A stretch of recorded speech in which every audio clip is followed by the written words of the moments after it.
India and the European Union are close to finalizing a landmark free trade agreement as EU leaders Ursula von der Leyen and Antonio Costa are in the country for summit-level talks with Prime Minister Narendra Modi on January 27. Once it is concluded, this will be the largest trade deal India has signed to date, covering commerce with the 27-nation European Union, one of India's biggest export destinations. Experts say the agreement is expected to deliver significant economic gains for both India and the EU. I think that India-EU FTA is just not a trade negotiation. It's a strategic reset in how worlds to rule-based and large economies choose to work together.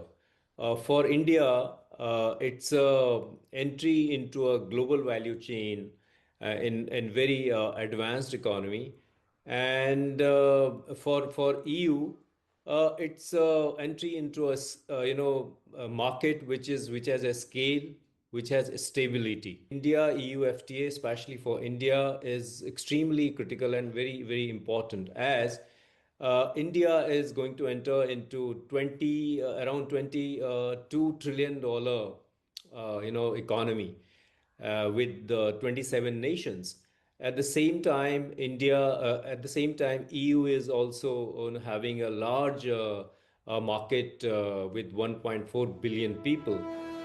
According to exporters, the FTA is set to boost key sectors including textiles and apparel, pharmaceuticals, chemicals, engineering goods, gems and jewelry, leather, petroleum products, and iron and steel.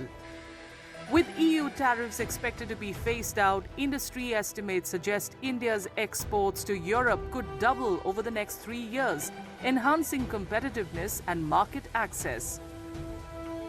There are sectors like textile and apparels, gems and jewelries, which would like to have a trade deal, be it with the US or the EU. These are the traditional export-oriented, labor-intensive sectors.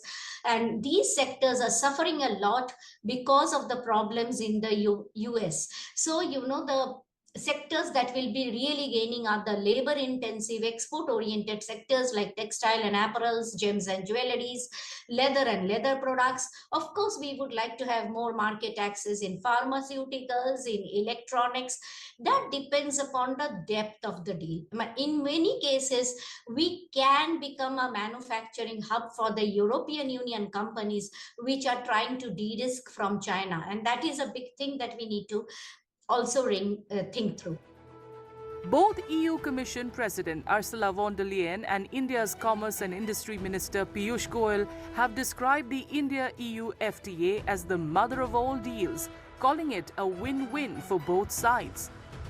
The agreement is expected to help Indian exporters diversify markets amid high US tariffs, cut dependence on any single trading partner, and integrate Indian companies into European value chains through a stable and predictable trade framework.